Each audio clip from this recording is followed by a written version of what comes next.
খুব সহজেই ঝটপট তৈরি করে নিলাম মুখরোচক কুচো চিংড়ির একটি রেসিপি। তো রেসিপিটি আপনাদের সঙ্গেই শেয়ার করতেছি। তো প্রথমে এই রেসিপিটি তৈরি করতে আমি প্যানে দিয়ে নিয়েছিলাম প্রয়োজন অনুযায়ী তেল এবং এরপরে আমি দিয়ে নিয়েছি পেঁয়াজ কুচি, রসুন কুচি, কাঁচামরিচ কুচি। সামান্য একটু ভেজে নিয়ে এখানে আমি একে একে মরিচ গুঁড়া, হলুদ গুঁড়া, লবণ এবং দিয়ে নিচ্ছি সামান্য জিরা বাটা। তো সব উপকরণ একসঙ্গে দিয়ে খুব ভালো করে আমি মিশিয়ে নিচ্ছি।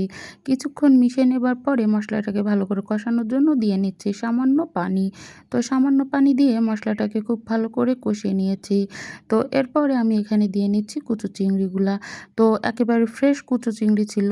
আর এই কুচো চিংড়ি কিন্তু বড় চিংড়ির থেকে খেতে অনেক মজা লাগে।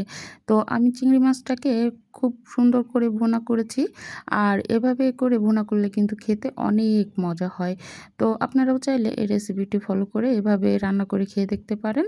তো আমি আবারও সামান্য একটু পানি দিয়ে নিয়েছি। সামান্য একটু পানি দিয়ে আমি মশলাটার সঙ্গে কুচো চিংড়িটাকে আরেকটু দমে রেখেছি। তো এরপরে ঝোলটা যখন শুকিয়ে এসেছে, এই যে একেবারে মাখো, মাখো হয়ে এসেছে, তখন আমি চুলা থেকে নামিয়ে নিয়েছি এবং চুলাটাকে অফ করে এই যে নামিয়ে নিচ্ছি একটি বোলে। তৈরি হয়ে গেল মজাদার কুচো চিংড়ির আমার রেসিপি আপনাদের যদি ভালো লেগে থাকে তাহলে আমার চ্যানেলটিকে সাবস্ক্রাইব করে দিবেন। তো আল্লাহ হাফেজ, ভালো থাকবেন।